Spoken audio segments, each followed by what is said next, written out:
Estimado estudiante, te saluda el doctor Jesús Manuel González Herrera.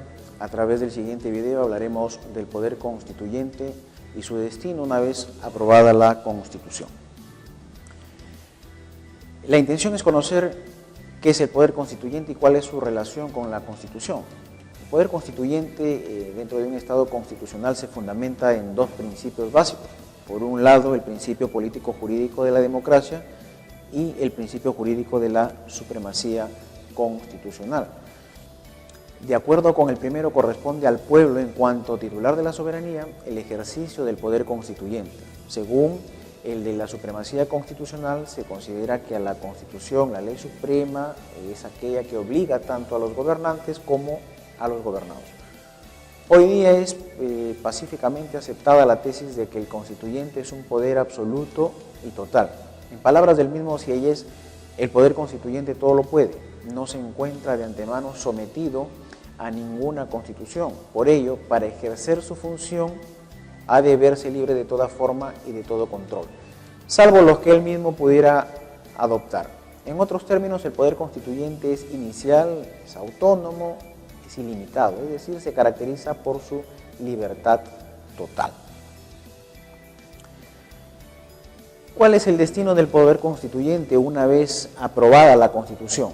Conforme a la doctrina que dimana del modelo norteamericano, una vez dictada la Constitución, el poder constituyente desaparece, dando lugar al surgimiento de los poderes constituidos, que encuentran su legitimación y fuente de validez en la propia Constitución.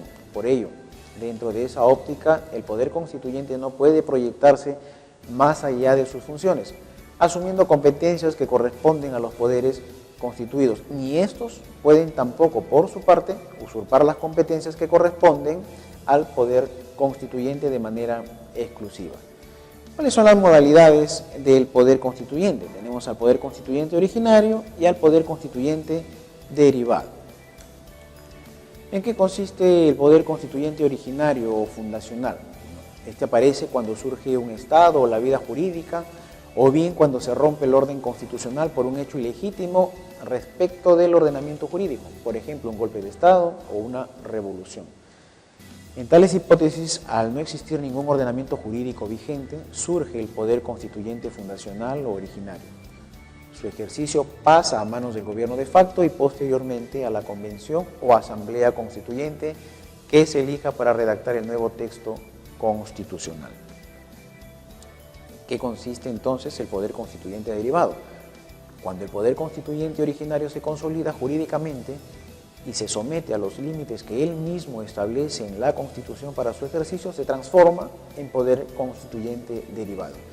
Debemos recordar en primer término que el Estado constitucional moderno es un Estado de Derecho, lo que implica la juridificación de la democracia constitucional y por consiguiente la necesidad de concebir jurídicamente a la propia soberanía. De esta forma, el pueblo, que es el único soberano, se autolimita por medio de la Constitución. Bien, entonces, ahora empezaríamos a definir qué es Constitución, en todo caso. Constitución, según García Pelayo, es aquel complejo normativo establecido de una sola vez, en la que de una manera total, exhaustiva, sistemática, se establecen las funciones fundamentales del Estado y se regulan los órganos y sus ámbitos de competencia. La Constitución también ha encontrado diversas denominaciones que son plasmadas tanto por la doctrina, así como los tribunales constitucionales, en este caso el Tribunal Constitucional Peruano también. Y tenemos la denominación de Constitución como norma fundamental, norma jurídica, norma política y norma superior. Como norma fundamental, no es una simple declaración, pues genera una efectiva vinculación a sus destinatarios. Es fundamento de todo ordenamiento jurídico. Norma fundamental primera, base sobre la cual descansa todo el ordenamiento jurídico. Como norma jurídica, es aquella norma que somete a sus destinatarios y cuyo cumplimiento puede ser sometido a control. El artículo 38 de nuestra Constitución establece que todos los peruanos tenemos el deber de respetar, cumplir y defender la Constitución. Todos los peruanos independientes de nuestra condición. Si hablamos de la Constitución como norma política, bueno, es aquella que coloca las bases de la convivencia pacífica entre los miembros de la sociedad, dirige la actuación de los funcionarios públicos a través de determinados juicios de valor que justifican la legitimidad del accionar político. Y si hablamos de Constitución como norma superior, esta se sustenta en la doctrina adoptada por Kelsen, según la cual el orden jurídico constituyente del sistema jerárquico, ¿no?, iniciándose en la Constitución, se extiende por los sucesivos momentos en el proceso desde su creación a través de la ley y sus reglamentos. ¿Cuál es la finalidad propia de la Constitución? Precisemos tres básicamente, que son limitar el ejercicio del poder, evitar la concentración del poder político, ¿no?, distribuyendo las funciones en cada uno de ellos, reconocer y garantizar los derechos.